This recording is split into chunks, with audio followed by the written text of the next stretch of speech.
Equity and inclusion are vital for the City of Greensboro's ability to grow and innovate in such a fast-changing environment.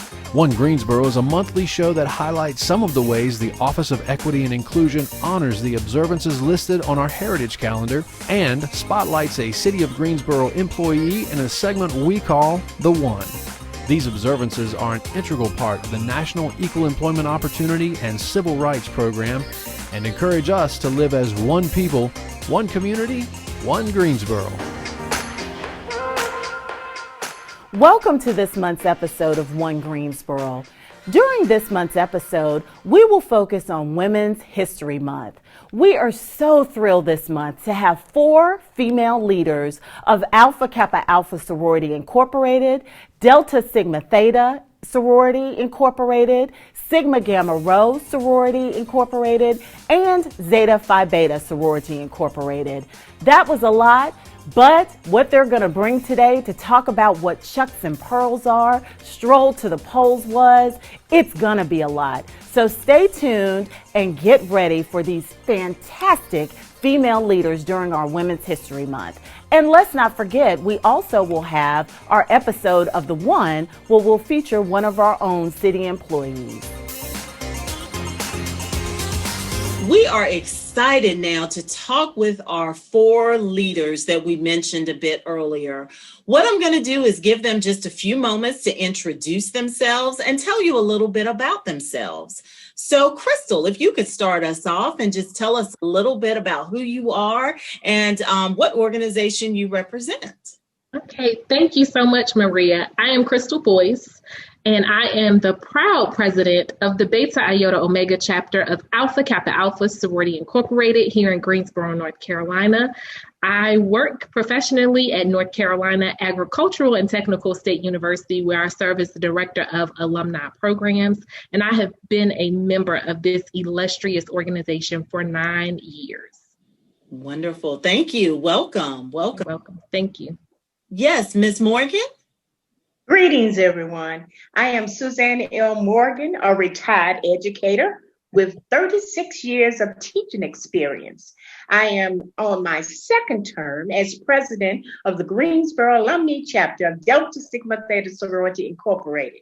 I have been a member of this glorious sorority for over 34 years. Wow. Yeah. Yes.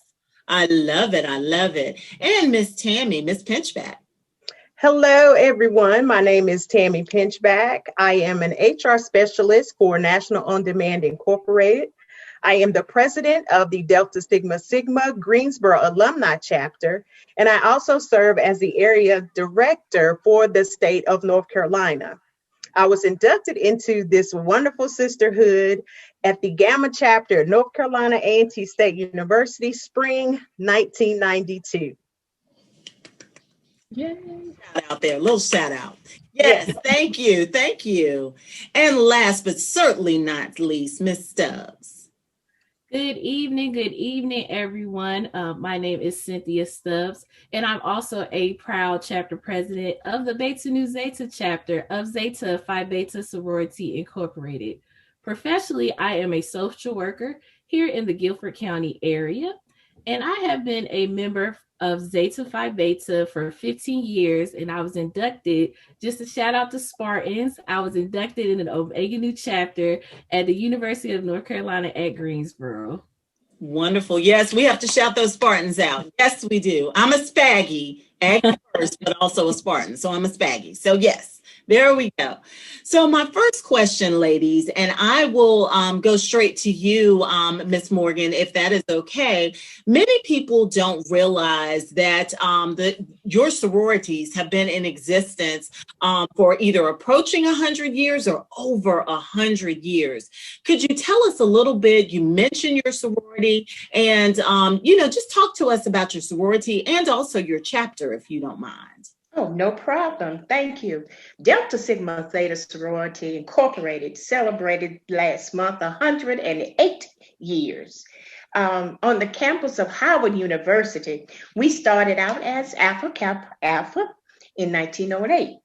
But 22 courageous women thought that there was a closer and a calling that they needed for sorority life. So they met with change so that they can make some changes during the political focus that was going on at that time. In 1912, there was a nationwide feminist movement, and that was the women's suffrage, and we marched in that. And having been inspired by the changes that are going on that were being made during that time, 22 women decided to change the nature and the activities of the AKA organization.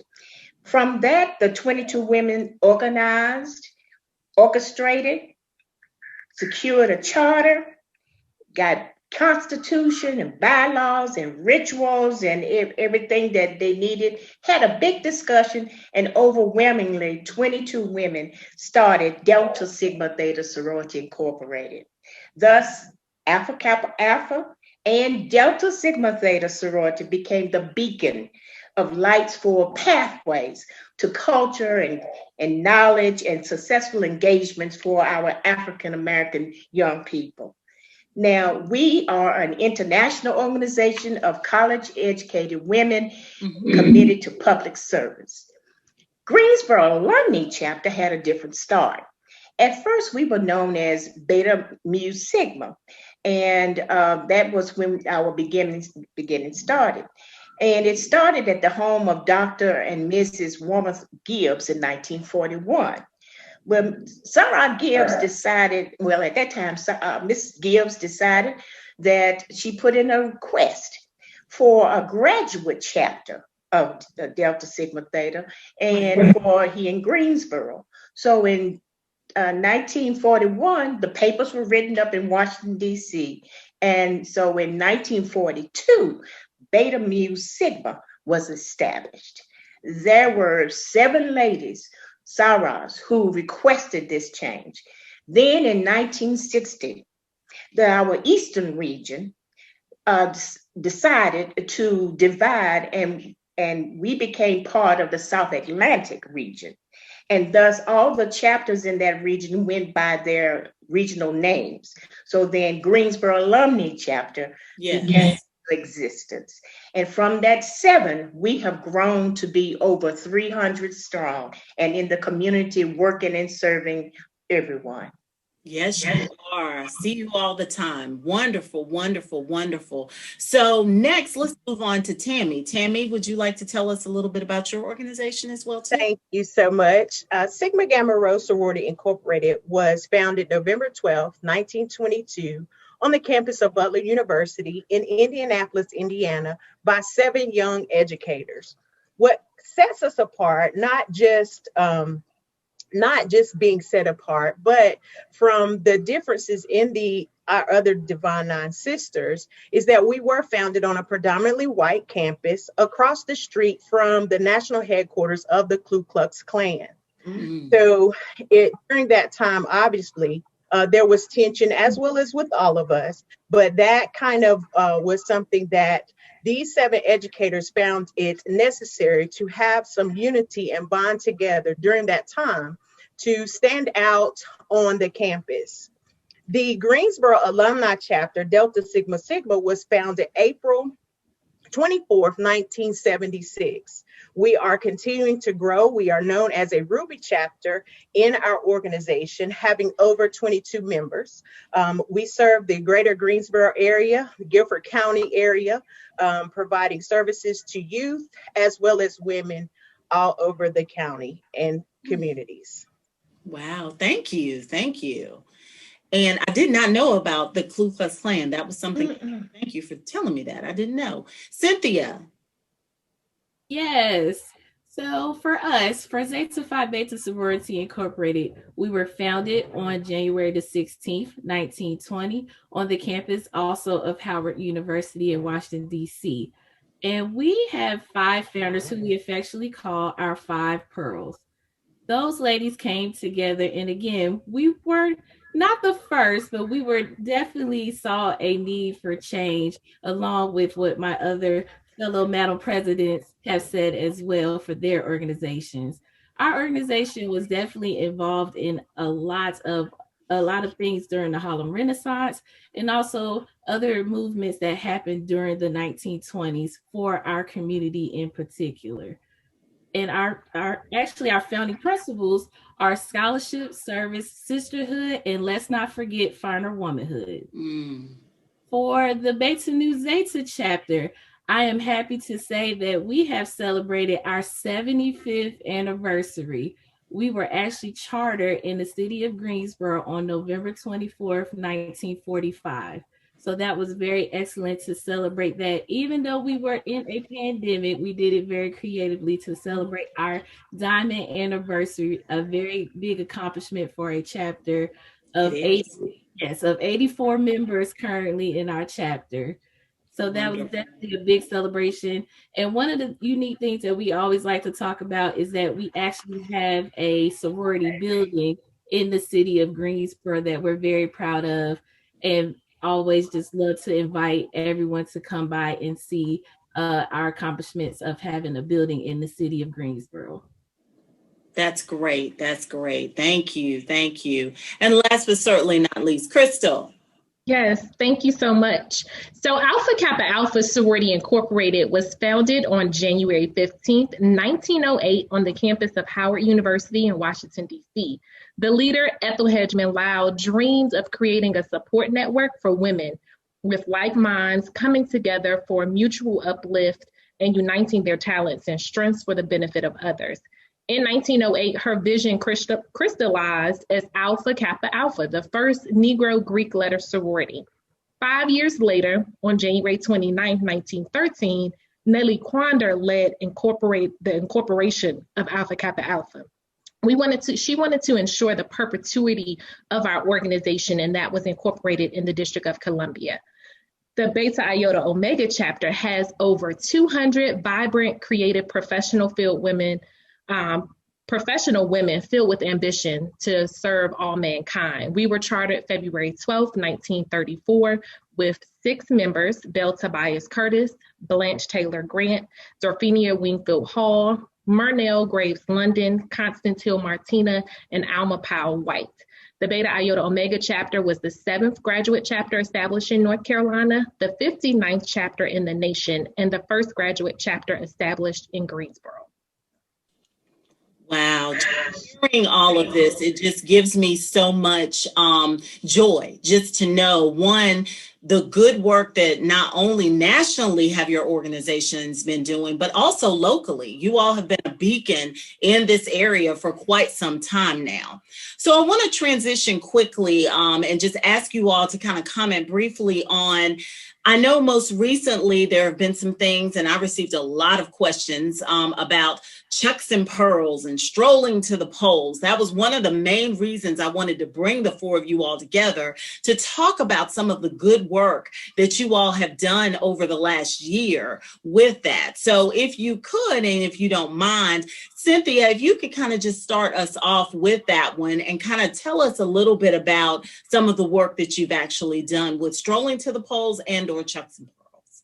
Oh, most definitely. I do want to say that movement was very powerful. We all usually work together in our organizations and together as a united front within our organizations. So that movement was really great to celebrate. For our chapter in particular, on October the 25th of 2020, our chapter, the Zetas of Greensboro, along with our brothers of Phi Beta Sigma Fraternity Incorporated, and also our sisters in the High Point area, came together to stroll to the polls.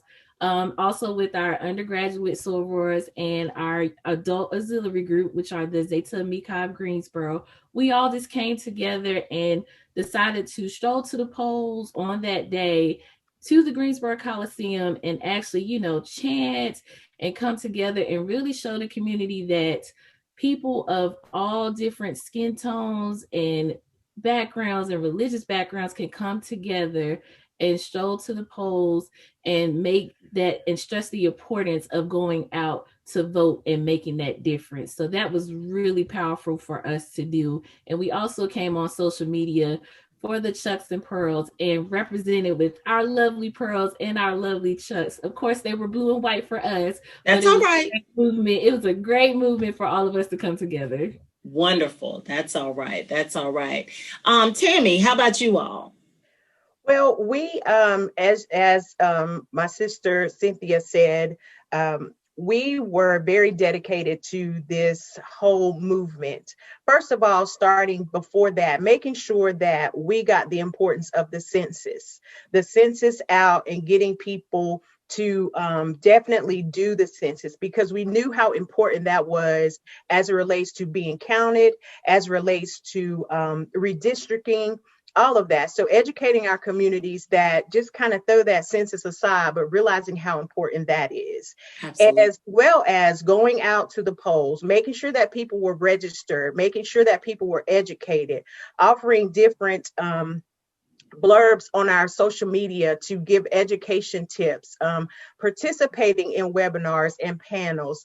I believe we were on we actually participated as far as viewing, and I believe you were on one of those panel discussions. So Yes. it was very important to get the word out, not only within my chapter, but our communities, our families, our friends, making sure that we're asking the questions. Have you registered? Why it's so important to register, not particular any affiliation, but just knowing that it is our right to vote and it's time for us to do so. We wanted to make sure that people were educated even on the local level, how important that was.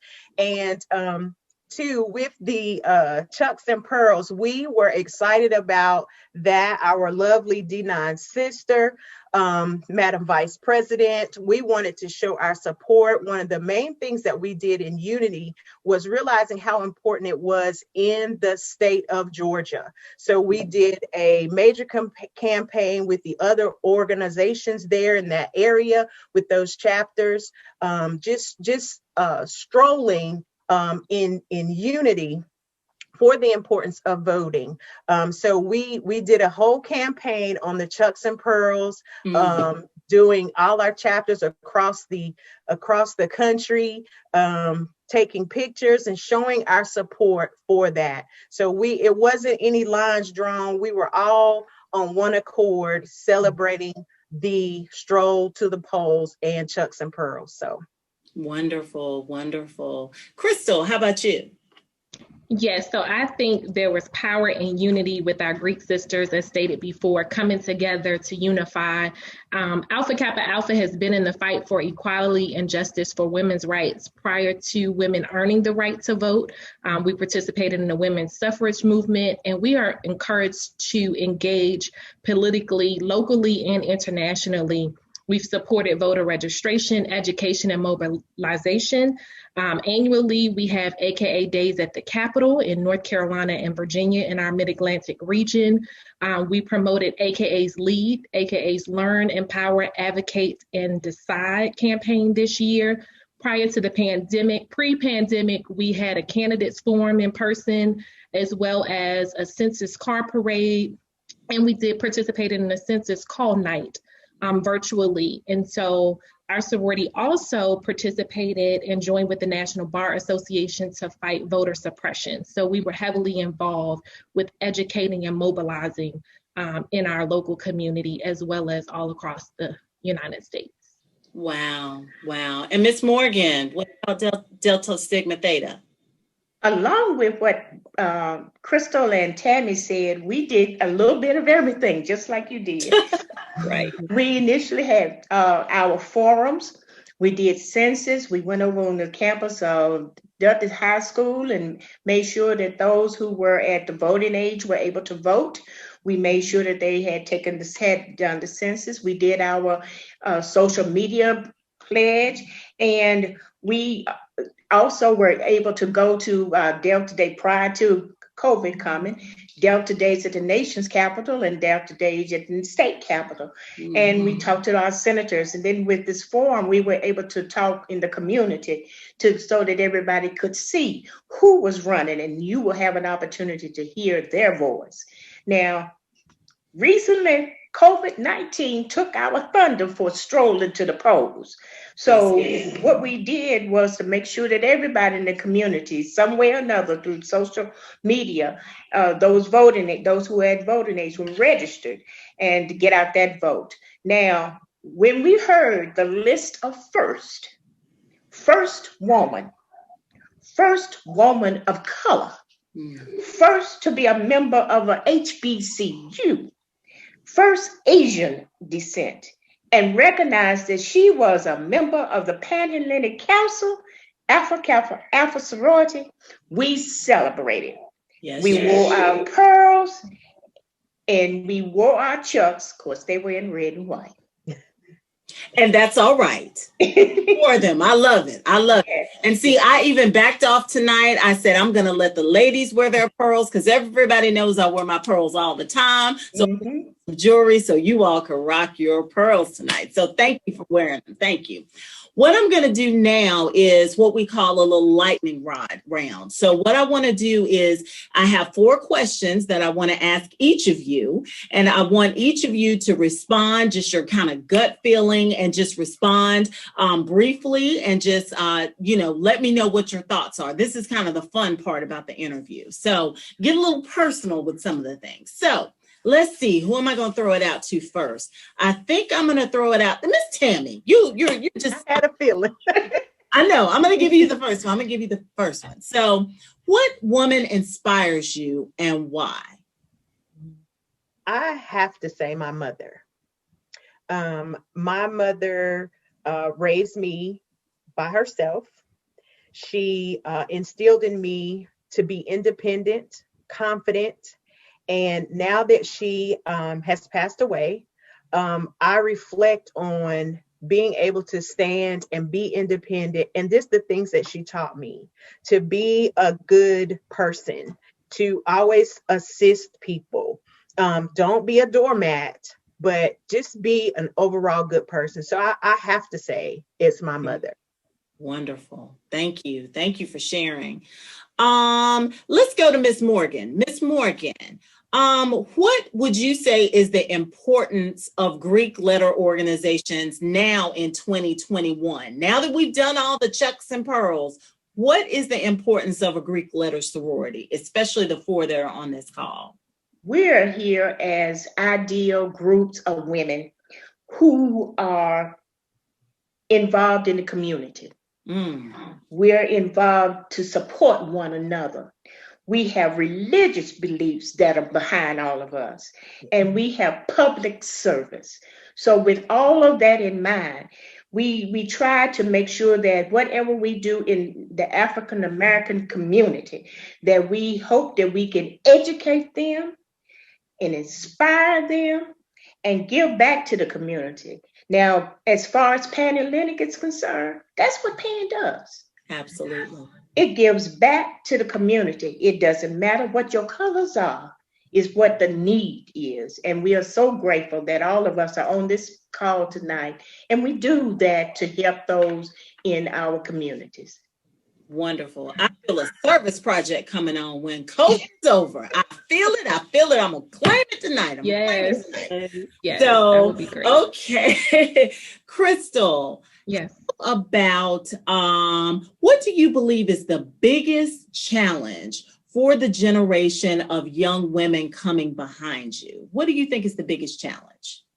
I would say one of the biggest challenges for young women is social media. We are still having to break glass ceilings as African-American women and women as a whole. We're still having to break glass ceilings, and social media can be used for or against you. And so it's very important that young women pay attention to what they put on social media, how they appear on social media, because it never goes away. And so they have to start thinking about their future now and what they want to achieve in life, because those things now that seem like a short-term fix or fame on social media can tarnish them for their future. So I think we have to continue to embrace, as women and women in our community, our young ladies, and help them understand the importance of portraying the image of not just where they are now, but where they want to be in the future. Wonderful. Awesome. Great. As an HR professional, I totally can respect that. So thank you. I know Tammy's not too. I get that. And Miss Cynthia, last but certainly not least, I sent all of you all a quote, kind of list of quotes. And Cynthia, I'm going to put you on the spot. What did you choose and why did you choose that quote? Tell us about that.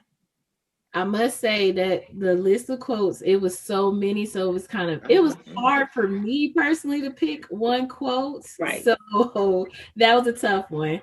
But the one that really stood out, and this is one that I actually put pictures up on my personal social media.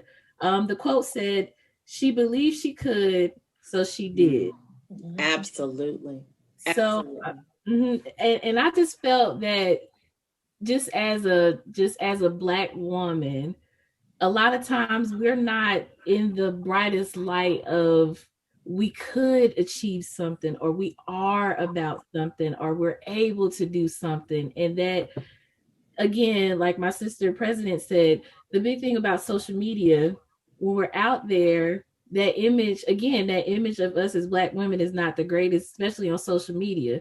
But again, we have 4 women on this call tonight that are the epitome of leadership in our city.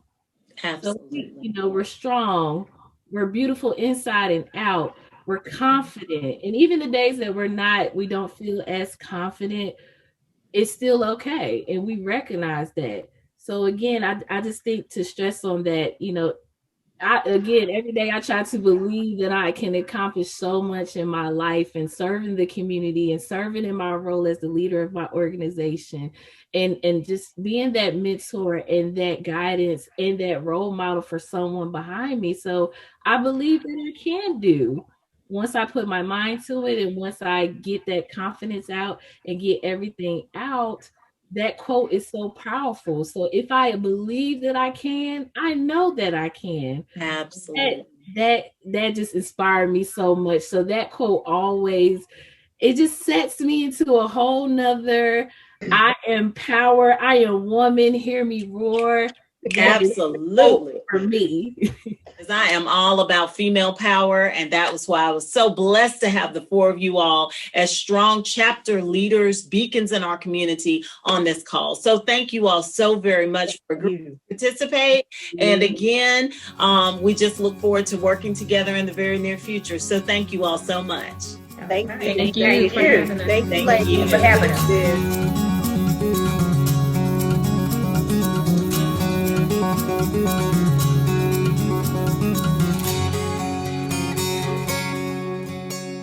Our employee this month is Michelle Gill Moffett, co-lead of the Women's Employee Resource Group and Superintendent for Youth Services for our Parks and Recreation Department. Hi, Michelle. Welcome. Hey, Maria. How are you? I'm good. How are you? I'm good. Thanks for having me. Good. I'm so happy this year. Everybody's my buddy, but I've had my buddies, and now I get a buddy. Well, I'm glad to be here. Yes, Thank I'm you. glad you're here. So, Michelle, I know all about you. So tell everyone a little bit about your role here at the city and a little bit about what you do. All right. Well, I've been with the city for a little bit over 8 years, and I oversee a section of staff that work to create recreation, leadership, and volunteer opportunities for youth 0 to 18. And then, so I also get to have the opportunity to work with internal city partners and community partners to create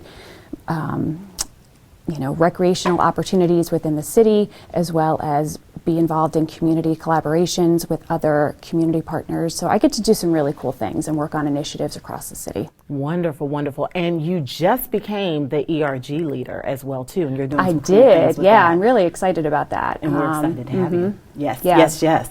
So what would you say is the most important and impactful project that you're working on right now? Yeah, I think for me, I get to do some really cool things, but over the last 2 years, I've been working with NC Child, based out of Raleigh, to be bringing in a Guilford County Child Advocacy Network. And we just are at a point now where we've partnered with Hayes Taylor YMCA, and we've got a staff person that's working on that project. And so that's going to allow us to bring in advocacy and policy projects into Guilford County that are going to impact families and children directly in our community. Wonderful, wonderful. And is there a certain age in that age group that you're trying to target, or just the entire age group? No, just the entire 0 to 18 and families. looking at things like mental health, looking at things like more school nurses in the schools. We know how important they are. Medicaid reform, Absolutely. things that are just really impacting our families and our community. That sounds so needed, especially here in Greensboro Yeah, with some things that are absolutely. going on. So with everything being said, who inspires you, Michelle, the most? I think that question varies at different parts of my life. I'd say right now, my children inspire me. Looking at what they've gone through in the last year with this pandemic and how they've had to adjust and be resilient. I watch them every day get up. Their whole lives have changed, but they get up, they do what they need to do. They go to school, remote school. My son is back in school, and they still do it with a smile on their face, a little bit of complaining, but they kind of inspire me to, like, if they can do it, we can kind of keep moving, and I can do what I need to do to help the other kids in our community. Oh, that's so wonderful. Well, they've got super moms, so of course they can do it because you're encouraging them. So who would you most want to swap places with if you could, past or present, for the day, if they are still alive or if they're not alive? Who would you like to swap places with for a day? All right, so some people know this, but I am a reality show junkie. Oh, yeah, I know, me too. Yeah. So I know some people would, like Oprah or, Gandhi, but I want to switch places with Andy Cohen from Bravo. Hello. Yeah. Yes. Yeah. Yes. Because yes. he gets to interview all of the reality show housewives and Captain Lee and all the. Well, I want to sit in his chair and interview all of the really cool housewives and reality show stars and he's friends with Anderson Cooper. He is, which is the coolest ever. So would you want to be Andy on Watch What's Happening Now, Andy, or Reunion Time, Andy, or both? Oh, let's do a full day. Just one day. Okay. So he's going to do Watch What Happens Live, and then he's going into the reunion. Cool. Yeah. Just bring me with you. Okay, yeah. So I can meet Nene and everybody. Yeah, Okay, for cool, sure. Cool. How is celebrating women a step towards One Greensboro, being the ERG leader? How would you? Yeah, this was a really cool opportunity for me. I think it's really important for women to support women. I try to do that in my work. I try to really make sure that the women that I work with know that they're appreciated. And I think that this Women's ERG has allowed me to make sure that the women in the city feel supported. Mm-hmm. And I want to make sure that we can make sure that they know that they are valued within our organization. Absolutely. And so whatever I can do to help make that happen and make that known, I really want to do that in the next year. And I have a great partner in crime that's helping me do that. You do. Y'all are good. I was Yeah. on that call and it was good. It was good. Yeah. Good. So thank you. Yeah. Now shifting a little bit, because your role is outward facing, how can we create a true One Greensboro through the city, as far as the city itself of Greensboro, not just our municipality? Yeah, I think particularly in the last year, I think it's so important to just listen. Mm-hmm. Take some time to listen to what's happening to our community members, listen to the kids, listen to our youth voice, and really invest in what they're having to say. I mean, I think it's important, to listen to everybody, but in my role and what I'm passionate about, listening to the youth voice is so important because they're going to help guide us in ways that we as adults get stuck in our ways, that they're going to help us see things that we never get a chance to really think about.